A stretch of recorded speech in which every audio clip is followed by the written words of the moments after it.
Doctor C Vijayabaskar அவர்கள் மேலே பல்வேறு விதமான ஊழல் வழக்குகள் இருக்குது. இன்றைக்கி தூய சக்தி அப்படின்னு சொல்லிட்டு ஆட்சிக்கு வந்துட்டு டாக்டர் சி விஜயபாஸ்கர் மேலே இருக்கக்கூடிய வழக்குகள் நீங்கள் ஒவ்வொன்றும் பார்த்தீங்கன்னா ஒரு சாதாரணமான வழக்குகள் கிடையாது. தமிழ்நாட்டில் குட்கா அப்படிங்கிறது அதனால் ஏற்படக்கூடிய சீரழிவு அப்படிங்கிறது நமக்கு நல்லா தெரியும். அதனால தான் குட்கா என்பது பேன் செய்யப்பட்டிருக்கு. ஆனால் அந்த பேன் செய்யப்பட்ட குட்காவை ஒரு சுகாதாரத்துறை அமைச்சரே லஞ்சம் வாங்கி கொண்டு அதை அலோவ் பண்ணார் அப்படிங்கிறது எவ்வளவு மோசமான ஒரு விஷயம் அப்படிங்கிறத நம்ம புரிஞ்சுக்கணும். ஒவ்வொரு மாதமும் எம்டிஎம் குட்காவிடம் 14 லட்சம் ரூபாய் லஞ்சம் வாங்கி கொண்டு அவங்களோட இல்லீகல் சேல்ஸை அலோவ் பண்ணியிருக்கிறாரு. இதன் மீது கோடிக்கணக்கான ரூபாய் அவர் இது போன்ற லஞ்சம் வாங்கினார் அப்படின்னு சொல்லி சிபிஐ குற்றப்பத்திரிகை தாக்கல் செஞ்சுருக்கிறாங்க. அது மட்டும் இல்லாமல் அவருடைய சொத்து குவிப்பு வழக்கு கிட்டத்தட்ட 35 கோடி ரூபாய் அளவிற்கு அவர் வருமானத்துக்கு அதிகமான சொத்துக்களை குவித்திருக்கிறார் அப்படின்னு சொல்லிட்டு நம்மளுடைய ஊழல் தடுப்பு மற்றும் கண்காணிப்புத்துறை லஞ்ச ஒழிப்புத்துறை குற்றப்பத்திரிகை தாக்கல் செஞ்சிருக்கிறாங்க டாக்டர் சி விஜயபாஸ்கர் மேலே. ஆர்கே நகர் பை எலெக்ஷன் உங்கள் எல்லாருக்கும் ஞாபகம் இருக்கும்.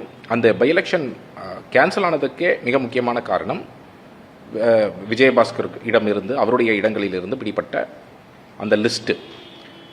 அவர் சம்பந்தமான இடங்கள் அவங்க ரீட் பண்ணும்போது தான் என்ன பிடிக்கிறாங்க அப்படின்னு சொன்னால் பல்வேறு அமைச்சர்கள் மூலமாக 13 கோடியாக பிரித்து கொடுக்கப்பட்டது என்றும், ரொம்ப முக்கியமாக நம்ம என்ன புரிஞ்சுக்கணும்னு சொன்னால் அவருடைய இடங்களில் ரீடு செய்யும் பொழுது குவாரிகள் இன்ஃபேக்ட் சிபிடபிள்யூடி சென்ட்ரல் பிடபிள்யூடிலாம் போய் அந்த குவாரிகளை அளக்கும் பொழுது பல மடங்குகள் சட்டவிரோதமாக கனிம வளங்களை அள்ளியிருக்கிறார் அப்படிங்கிறது தெரிய வந்தது அவங்களுடைய நிலங்களில்.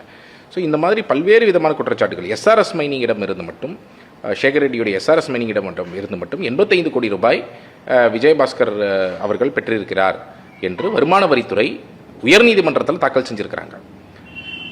அது மட்டுமின்றி கிட்டத்தட்ட 200 கோடி ரூபாய்க்கு மேலே வரி ஏய்ப்பு செய்திருக்கிறார் என்று அவர் மீது பெனால்ட்டியோட சேர்த்து 200 கோடி ரூபாய்க்கு மேலே கிளைம் பண்ணிட்டு இருக்கிறாங்க. இன்றைக்கி ஹைகோர்ட்டில் கேஸ் இருக்குது. இவ்வளவு விஷயங்கள் நடந்த பிறகும் கூட இந்த மாதிரி ஒரு ஊழலுக்கு பேர் போனவர் இன்றைக்கி பார்ட்டி ஃபண்ட் பற்றி பேசுகிறாங்க. பார்ட்டி ஃபண்டில் இவ்வளவு தொடர்ந்து குட்கா லஞ்சம் போன்ற பல பார்ட்டி ஃபண்டுகளை வாங்கிய விஜயபாஸ்கர் அவர்களை கட்சியில் சேர்க்குறீங்க அப்படின்னும் போது நீங்கள் என்ன மெசேஜ் சொல்ல வரீங்கன்னா, ஊழல் என்பது எங்களுக்கு ஒரு பெரிய பிரச்சனை கிடையாது, நாங்கள் ஆட்சி நடத்துவதற்காக நாங்கள் கட்சியில் யாரை வேண்டுமானாலும் சேர்ப்போம் அப்படிங்கிற ஒரு மெசேஜ் தான் இன்றைக்கி வெளியே வருது. எம்ஆர் விஜயபாஸ்கர் அவர்கள் மேலேயும் ஏற்கனவே வருமானத்துக்கு அதிகமான சொத்து குவிப்பு வழக்கு லஞ்ச ஒழிப்புத்துறையில் போடப்பட்டிருக்கிறது. சிபிசிஐடியில் வேற ஒரு கிட்னாப் வழக்கு மூலமாக ஒரு லேண்ட் கிராப் சார்ஜ் அவர் மீது போடப்பட்டிருக்கிறது. சிபிசிஐடி அதன் மீது குற்றப்பத்திரிகை தாக்கல் செய்ததாக செய்திகளில் தெரியுது. அப்போ இந்த மாதிரியாக இருக்கக்கூடிய நபர்களை நீங்கள் கட்சியில் சேர்ப்பதன் மூலம் கட்சி வேறு ஆட்சி வேறு என்று நடத்துவோம் என்று சொல்வதே அபத்தமானது. ஏன்னா கட்சியில் யார் இருக்கிறாங்களோ அப்படி தான் ஆட்சி நடக்க போகுது.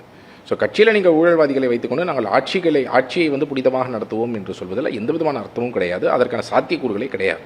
அதனால் இன்றைய தினம் நீங்கள் இவ்வளவு நாளாக பேசி வந்த ஊழல் ஒழிப்பு அப்படிங்கிறதெல்லாம் வெறும் ஒரு வேஷம் தானா, வெறும் ஒரு சாயம் வெளுக்கக்கூடிய ஒரு தினமாக தான் இன்றைய தினம் பார்க்க முடிகிறது. இந்த சேர்ப்பு ஊழல்வாதிகளை உங்கள் கட்சியில் சேர்க்கக்கூடியது அப்படிங்கிறது அது ஒரு கட்சி சார்ந்த விஷயமாக மட்டும் பார்க்க முடியாது. ஏனென்றால் இவர்கள் எல்லாம் மிகப்பெரிய ஊழல் பின்புலம் கொண்டவர்கள். ஸோ இது தமிழ்நாட்டு மக்களுக்கே ஒரு மிகப்பெரிய பாதிப்பை ஏற்படுத்தும் அப்படிங்கிறத நம்ம பார்க்குறோம்.